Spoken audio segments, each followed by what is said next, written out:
내가 봄에 보좌에 앉으신 이의 오른손에 두루마리가 있으니 안팎으로 썼고 일곱 인으로 봉하였더라. 또 봄에 힘있는 천사가 큰 음성으로 외치기를 누가 그 두루마리를 펴며 그 인을 떼기에 합당하냐 하나 하늘 위에나 땅 위에나 땅 아래에 능히 그 두루마리를 펴거나 보거나 할 자가 없더라. 그 두루마리를 펴거나 보거나 하기에 합당한 자가 보이지 아니하기로 내가 크게 울었더니 장로 중에 한 사람이 내게 말하되 울지 말라. 유대 지파의 사자 다윗의 뿌리가 이겼으니 그 두루마리와 그 일곱 인을 떼시리라 하더라. 내가 또 보니 보좌에 네 생물과 장로들 사이에 한 어린 양이 서 있는데 일찍이 죽임을 당한 것 같더라. 그에게 일곱 뿔과 일곱 눈이 있으니 이 눈들은 온 땅에 보내심을 받은 하나님의 일곱 영이더라. 그 어린 양이 나아와서 보좌에 앉으신 이의 오른손에서 두루마리를 취하시니라. 아멘. 사랑하는 성도 여러분, 예수님을 구주로 믿으신다면 큰 소리로 아멘하여 화답하시기 바랍니다. 하나님을 사랑하신다면 다시 한번 큰 소리로 아멘 하시기 바랍니다. 성도 여러분, 예수님은 여러분에게 어떤 분이십니까? 우리가 예수님을 믿잖아요. 예수님은 여러분에게 어떤 분이십니까? 교회에 와서 부르는 이름일 뿐입니까? 아니면 2000년 전에 십자가에 못 박혀 죽으셨고 부활하신 그때의 주님으로만 생각하고 계십니까? 우리가 주님을 내 삶 속에 어떤 분으로 믿고 사느냐, 이거는 굉장히 중요한 일인 것입니다. 하나님은 죽은 하나님이 아니시며 또 죽은 자의 하나님이 아니십니다. 살아계신 하나님이시고 산 자의 하나님이신 것입니다. 하나님이 실제로 여러분에게 어떤 은혜와 역사를 베풀어 주시고 또 베풀어 주실 수 있는 분인지를 정확하게 확신하고 믿는 삶이 되시기를 주의 이름으로 간절히 축원합니다. 저는 오늘 계시록의 말씀 속에서 밝히 주님이 누군지를 계시하여 주신 두 가지의 말씀을 가지고 오늘 주님을 바라보며 하나님을 향한 거룩한, 주님을 향한 거룩한 믿음을 품게 되는 역사가 우리 모두에게 있기를 주의 이름으로 간절히 축원합니다. 먼저 우리 주님은 오늘 성경에 보니까 유다 지파의 사자라고 표현했습니다. 유다 지파의 사자다. 이 사자란 말 그대로 동물의 왕 사자를 의미합니다. 유다를 사자로 표현한 것은 성경에서 야곱이 그 일생 마지막 시간에 아들들 하나하나를 불러 그 아들들에 대한 예언과 축복을 선포할 때 네 번째 아들인 유다를 향한 선포에서 바로 이 이야기가 나왔습니다. 창세기 49장 9절에 보면 유다는 새끼 사자로다, 사자 새끼로다. 내 아들아, 너는 움킨 것을 찢고 올라갔도다. 그가 엎드리고 온 구름이 수사자와 같고 암사자와 같으니 누가 그를 범할 수 있으랴. 규가 유다를 떠나지 아니하며, 규라는 말은 왕권을 상징하는 말입니다. 규가 유다를 떠나지 아니하며 통치자의 지팡이가 그 밭 사이에서 그 발 사이에서 떠나지 아니하기를 실로가 오시기까지 이르리니, 여기서 실로는 메시아를 말합니다. 오시기까지 이르리니 그에게 모든 백성이 복종하리로다 그랬습니다. 실로가 오시기까지라고 했는데 그에게 모든 백성이 복종하게 된다. 야, 어떻게 야곱이 그 옛날에 아들을 축복하며 예언 기도를 해주면서 미래를 바라보며 이런 기도를 할 수가 있었을까요? 이게 믿음의 비밀인 것입니다. 여기서 유다를 새끼 사자로, 그다음에 수사자, 암사자, 즉 사자로 묘사했습니다. 사자로 표현한 이유가 바로 통치자의 지팡이라는 말하고 같은 맥락인 것입니다. 그러니까 사자는 다른 어떤 동물도 넘볼 수 없는 강력한 권세를 의미합니다. 누가 사자가 가는 길을 막을 수 있겠습니까? 이는 곧 이스라엘의 통치자가 유다로부터 나오게 될 것임을 예언한 말씀이라고 할 수 있는 것입니다. 그래서 그냥 축복 기도가 아니라 예언 기도와 다를 바가 없어요. 야곱은 믿음으로 유다를 바라보면서 예언과 축복 기도를 하고 있는데 유다의 후손이 장차 왕위를 이어갈 자손이 될 것임을 밝히고 있는데, 그러한 관점, 역사적인 관점에서 유다를 새끼사자, 즉 사자라고 바라본 것입니다. 그렇다면 이번에는 다른 관점에서 동물적인 생물학적인 의미에서의 사자를 한번 생각해 봅시다. 사자하면 떠오르는 게 무엇입니까? 사자. 현민아, 사자하면 뭐가 떠오르냐?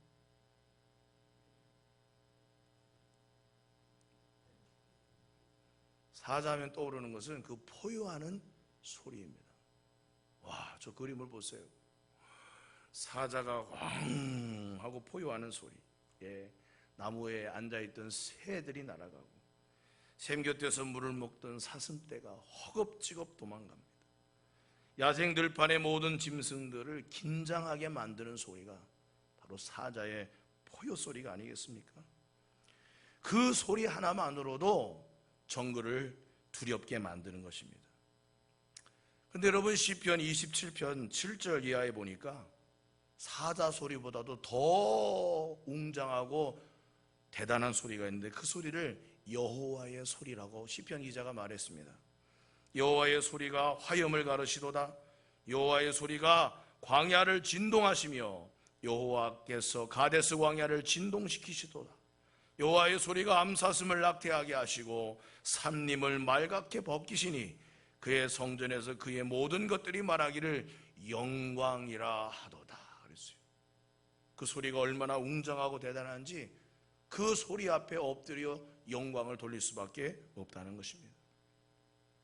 이처럼 유다의 사자이신 우리 주님의 말씀에 온 천지가 요동하는 것입니다. 풍랑이는 바다는 그 말씀 한마디로 잠잠해졌습니다. 7 귀신도 주님의 말씀 한마디에 벌벌 떨면서 도망가 버렸습니다. 유유히 흐르던 홍해와 푸른 바다도 주님의 말씀 앞에 그냥 서버렸습니다. 하늘에 떠있던, 중천에 떠있던 태양도 여호수아를 통하여 선포한 그 말씀 한마디에 태양도 멈춰버렸습니다. 온갖 질병이 떠나가고 어둠의 세력이 맥을 못 춘 채 움츠러드는 것이 여호와의 소리인 것입니다. 누가 사자의 포효 소리 앞에 숨죽이지 않을 수 있겠습니까?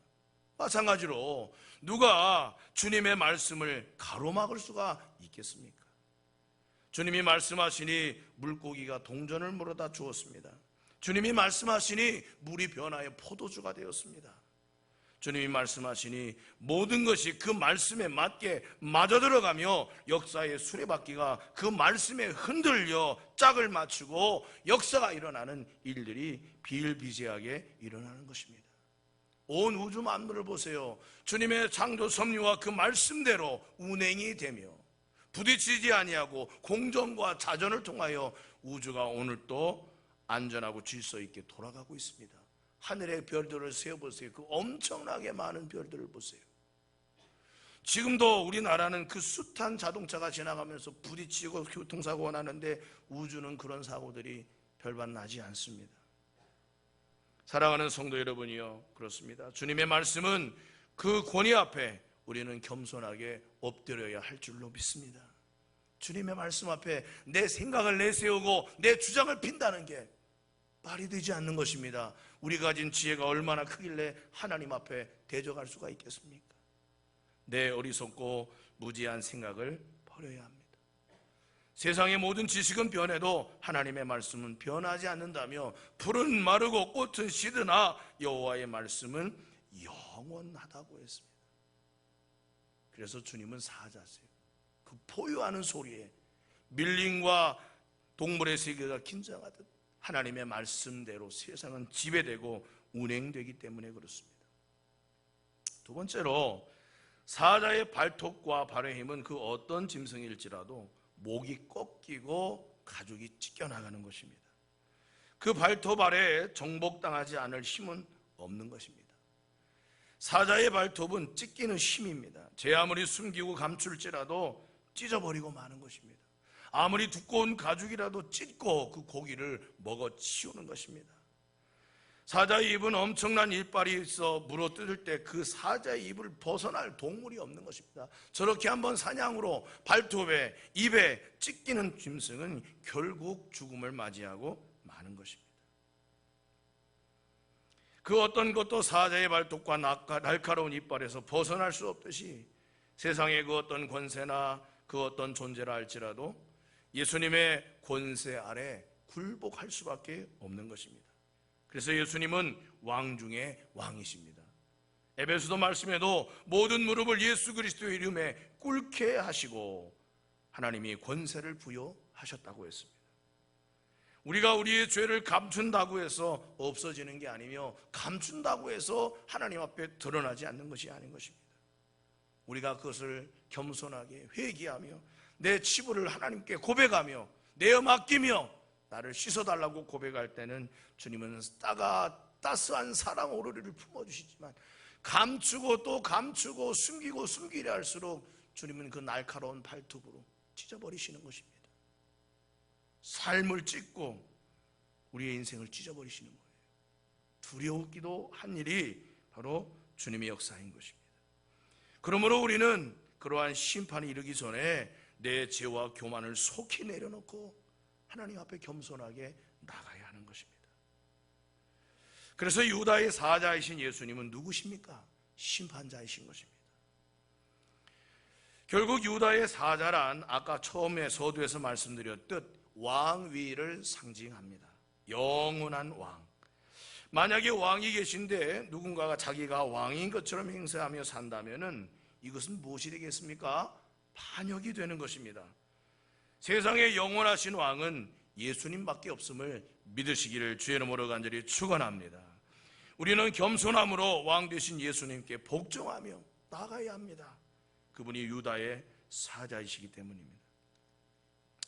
우리가 지금까지 나눈 말씀 속에서 사자는 왕으로서의 어떤 심판주로서의 권위를 생각나게 합니다. 그러나 유다의 사자는 그런 의미만 있는 것이 아닙니다. 왕은 백성 없이 왕일 수 없듯이 왕이신 우리 주님의 백성된 여러분은 왕이 되신 주님이 친히 지키시고 보호하신다는 것입니다. 여러분의 삶을 평화롭게 다스리기를 원하시는 바로 왕 되신 주님이신 것입니다. 적군이 군대를 거느리고 몰려오면 왕이 어떻게 하겠습니까? 백성들 떠나서로 나가 싸우라고 하겠어요? 본인이 친히 군대를 거느리고 나가 싸워 백성과 나라를 지키는 것입니다. 다윗처럼 말이죠. 이처럼 유다의 사자이신 예수님은 여러분을 그 큰 포효 소리로 지키시는 것입니다. 사자는 자기 구역을 침범한 다른 사자를 용납하지 않아요. 또한 물러가지 않으면 절대로 살려두지 않습니다. 사생결단을 해서 네가 이기는지 내가 이기는지 사생결단을 해서 결국 이기는 사자가 그 구역을 지배하는 거예요. 사랑하는 성도 여러분, 그런 면에서 보면 유다의 사자이신 예수님은 우리를 지키시고 보호하실 때 감히 누가 주님의 능력과 그 권세 앞에 도전하여 주님을 이기고 우리를 지배할 수가 있겠습니까? 그러므로 우리가 주님의 은혜 안에 있다, 주님의 품 안에 있다, 주님의 사랑과 주님의 도우심 손길 안에 있다는 것은 그 어떤 것도 우리를 함부로 건들 수 없다는 사실을 확신하시기를 주님의 이름으로 간절히 축원합니다. 이사야 40장 26절에 보면 너희는 눈을 높이 들어 누가 이 모든 것을 창조하였나 보라. 주께서는 수요대로 만상을 이끌어내시고 그들의 모든 이름을 부르시나니 그의 권세가 크고 그의 능력이 강함으로 하나도 빠짐이 없느니라. 얼마나 능력과 권세가 크신지 당연할 자가 없다는 말씀입니다. 그러면서 이런 주님을 찾고 구하고 부르고 의지하는 자에게 다음과 같은 역사를 주시겠다고 하셨어요. 이사야 40장 31절 오직 여호와를 앙망하는 자는 새 힘을 얻으리니 독수리가 날개치며 올라감 같을 것이요 다른 막지라해도 곤비하지 아니하겠고 걸어가도 피곤치 아니하리로다 그랬습니다. 또한 이사야 41장 10절에 보면 주님이 친히 이렇게 말씀하십니다. 한번 다 같이 읽어보겠습니다. 시작. 두려워하지 말라 내가 너와 함께함이라. 놀라지 말라. 나는 내 하나님이 됨이라. 내가 너를 굳세게 하리라. 참으로 너를 도와주리라. 참으로 나의 의로운 오른손으로 너를 붙들리라. 할렐루야. 유다의 사자, 강력한 힘과 능력을 가진 주님의 통치 아래 있는 백성을 향하여 이렇게 말씀하시는 것입니다. 그럼 어떤 역사가 일어나는 줄 아십니까? 놀랍게도 그토록 연약하고 부족하고 나약했던 사람이 사자가 되는 거예요. 주님처럼 우리도 사자가 되는 것입니다. 사자 같으신 주님의 능력과 도우심을 입고 사니 우리도 사자와 같이 되는 거예요. 잠언 28장 1절은 말하기를 악인은 쫓아오는 자가 없어도 도망하나 의인은 사자같이 담대하니라 그랬어요. 또 잠언 30장 30절에도 보면 곧 짐승 중에 가장 강하여 아무 짐승 앞에서도 물러가지 아니하는 사자 같으니라고 했습니다.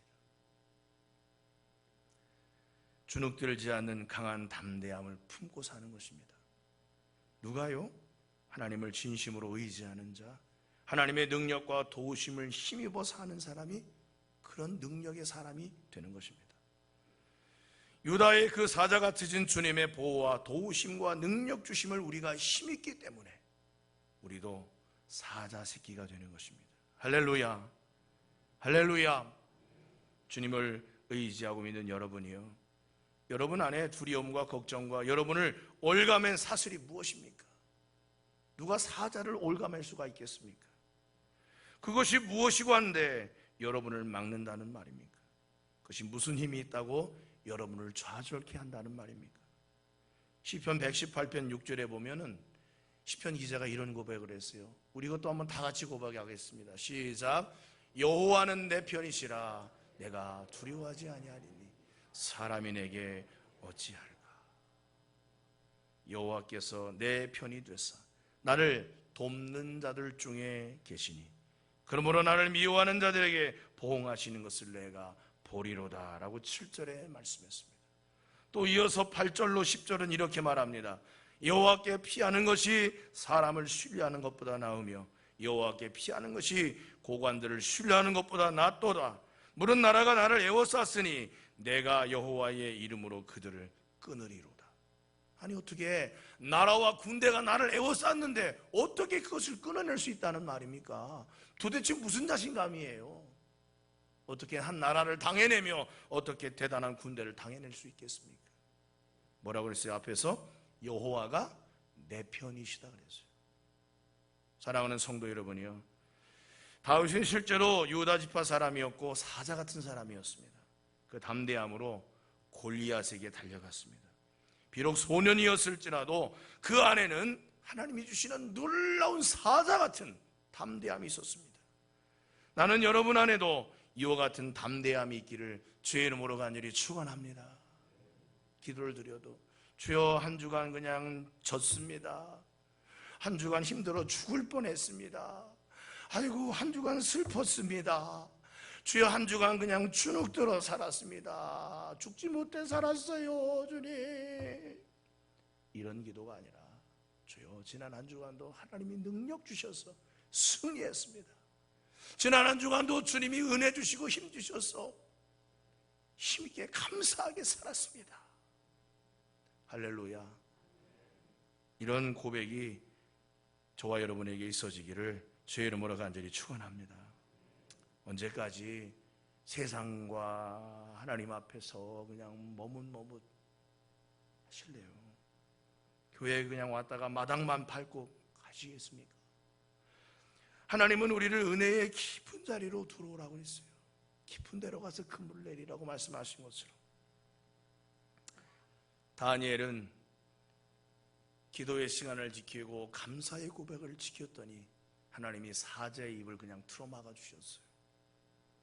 베드로는 작은 여자애 앞에서도 나 주님 몰라, 나 그런 사람 몰라 부인했던 사람이 하루아침에 복음을 전하여 3,000명이 하나님께 돌아오는 능력자가 되었습니다.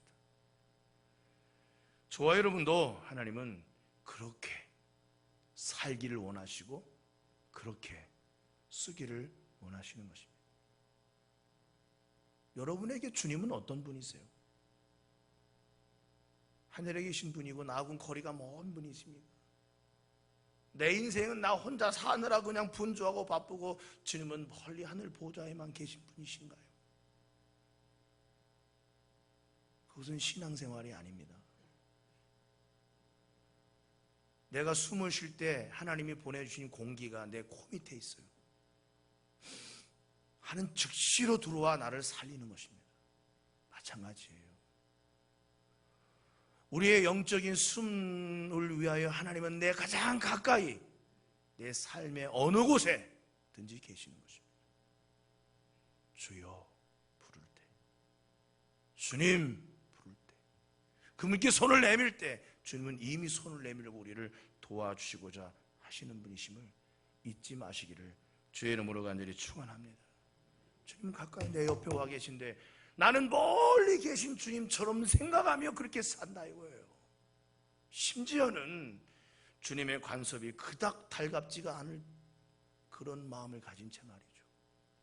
거기까지만 하세요, 나한테는. 그런데 여러분, 놀라운 것은 오늘 본문에 보면은 5절에 유다 지파의 사자의 뿌리가 이겼으니 그 두루마리와 그 일곱인을 떼시리라 그랬습니다. 여기서 두루마리란 구원의 비밀을 말하는 것입니다. 구원자가 와야 구원의 비밀이 나타날 거 아니에요. 근데 그 인을 뗄 만한 자격을 가진 사람이 세상에 없는 거예요. 근데 그 자격이 되는 유다 지파의 사자 다윗의 뿌리가 이겼다 그랬어요. 이겼다는 얘기는 주님께서 십자가에서 다 이루셨다는 말씀과 같은 내용인 것입니다. 그래서 일곱인을 떼시는 것입니다. 그걸 떼면 어떤 일이 일어나겠습니까? 주님의 말씀대로 이제 구원의 역사가 시작이 되고 선포되는 것입니다. 그 다음에 기록된 말씀을 보면 사도 요한이 환상을 본 중에 본 형상은 유대의 사자로 알고 있었는데 막상 그가 하늘의 환상을 볼 때 자기 눈에 보여진 그분의 형상은 무엇이었습니까? 놀랍게도 어린 양이었습니다. 어린 양. 그것도 사도 요한이 볼 때 어떤 어린 양이라고 했어요? 일찍이 죽임을 당한 것 같은 어린 양이었어요. 도대체 이게 무슨 표현일까요? 일찍이 죽임을 당한 것 같은 어린 양이라 이거예요. 여러분이 지나가다가 로드킬러에서 떨어져 나가 죽은 노루나 고라니를 보면 어떤 모습입니까? 죄송하지만 그냥 피퉁이가 됐어요. 그죠? 널브러져 있는 것입니다. 죽어가지고. 그게 죽임당한 모습이에요. 그러면 어린 양이 천국에서 널브러져 있었을까요? 이 얘기는 무슨 얘기일까요? 네. 도마의 이야기를 알면 우리가 좀 이해하기 쉬워요. 도마가 뭐라 그랬습니까? 내가 부활하신 예수님 그분께 그 손의 못자국에 손을 넣어보고 그 옆구리에 창자국에 내가 손을 넣어봐야 알겠다 그랬을 때 주님이 그를 찾아오셔서 실제로 자기 손에 창자국을 보여주셨고 자기 옆구리에 창자국에 손을 넣어보게 했어요. 다시 말해 죽임당한 흔적을 가지고 계셨던 거예요. 어린 양의 모습 속에 과거 십자가의 희생의 흔적이 남아 있었던 그 모습을 보고 사도 요한은 죽임당한 어린 양 같더라 그런 것입니다. 그러면 왜 주님은 부활하신 주님은 죽임당한 우리의 구세주의 희생제물이 되신 주님은 그 희생하신 흔적을 몸에 가지고 있었을까?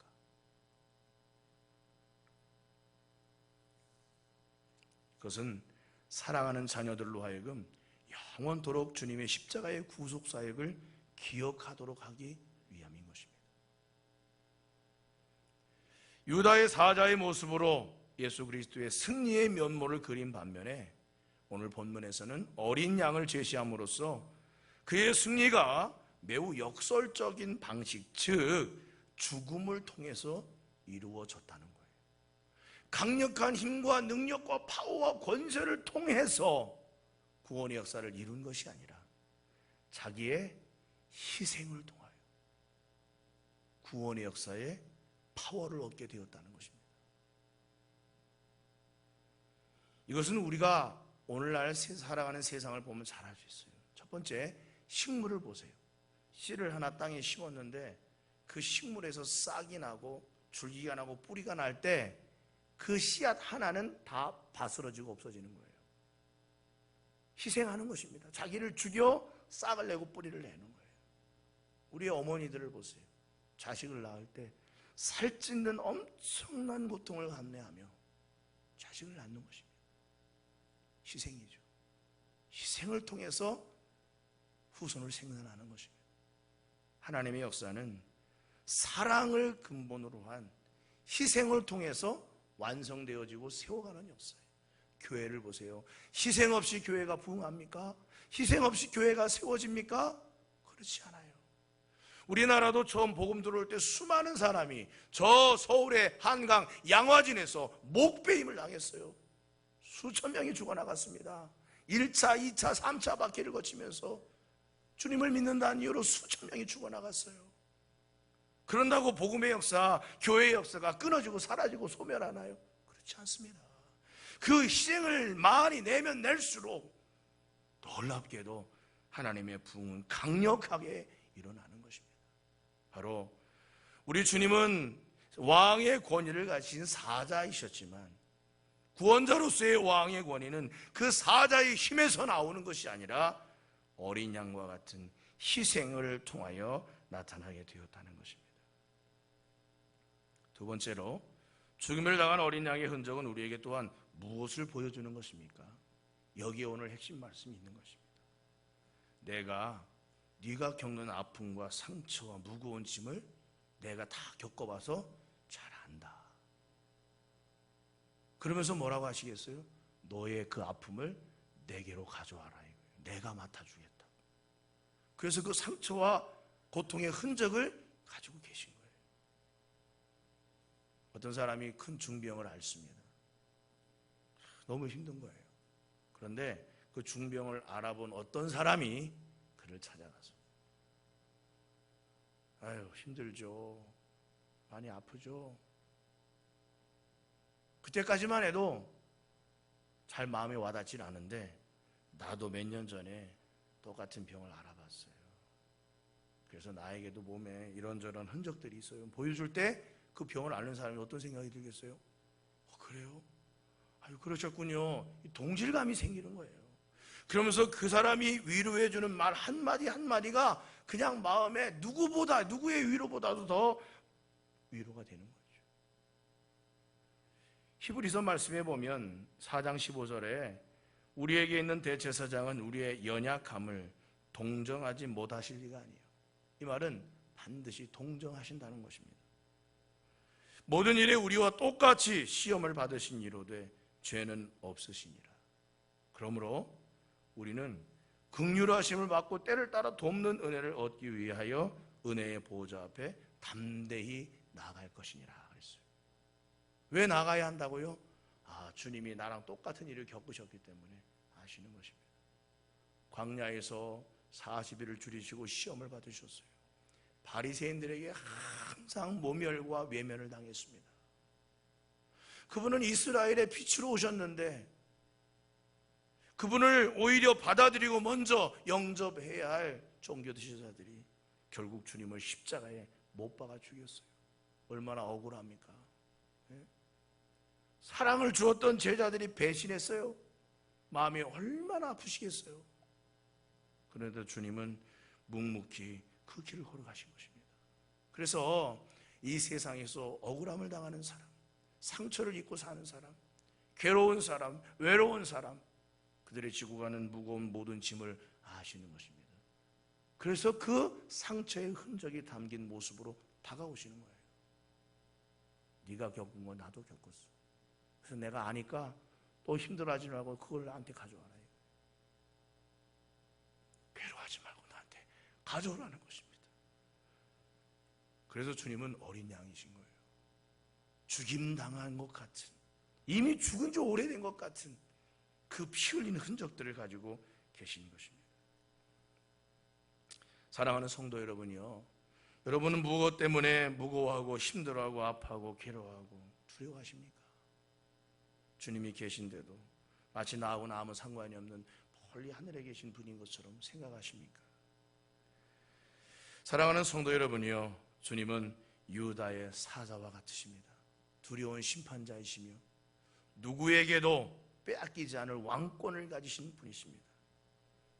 그러나 그런 힘에서 구원이 나오는 게 아니고 주님은 죽임을 당하신 어린 양이시며 그 희생, 피 흘린 그 놀라운 사랑의 근본을 통하여 우리를 향한 구원의 능력과 권위가 그분께 주어진 것입니다. 그러므로 우리는 어떻게 살아야 합니까? 역대하 16장 9절 말씀에 보니까 이렇게 말씀하고 있습니다. 여호와의 눈은 온 땅을 두루 감찰하사 전심으로 자기에게 향하는 자들을 위하여 무엇을 베푸신다고요? 능력을 베푸신다 그랬습니다. 하나님의 능력을 얻기 전에 우리가 할 수 있는 일이 있다면 전심으로 주님을 향하는 것입니다. 사랑하는 성도 여러분, 여러분 안에 하나님이 주시는 사자와 같은 담대함이 있기를 주의 이름으로 축원합니다. 여러분을 뜨겁게 사랑하신 그 희생의 은혜로 구원받았음을 기억하시고 오늘도 무거운 짐을 지고 살아가는 여러분의 이웃들에게 여러분이 따뜻한 손길로 사랑을 전할 수 있는 우리 산성교회 모든 성도들 되시기를 주의 이름으로 간절히 축원합니다. 기도하겠습니다. 살아계신 하나님, 주님은 유다의 사자요 죽임당한 어린 양이십니다. 우리에게 그 놀라운 모습으로 다가오셨고 오늘도 우리를 보호하시며 우리에게 따뜻한 상처 가득한 손으로 우리를 어루만져 주시며 우리를 위로하시고 고단한 세상 속에서도 용기와 힘을 잃지 않고 살아갈 수 있도록 역사하심을 믿습니다. 우리가 사자와 같은 담대함으로 죽임당한 어린 양으로부터 받은 사랑의 힘으로 이 세상 사람들을 사랑하며 하나님의 복음의 일꾼으로 승리하는 삶을 사는 우리 온 산성교회 성도들 될 수 있도록 축복해 주옵소서. 예수님의 이름으로 간절히 기도드리옵나이다. 아멘.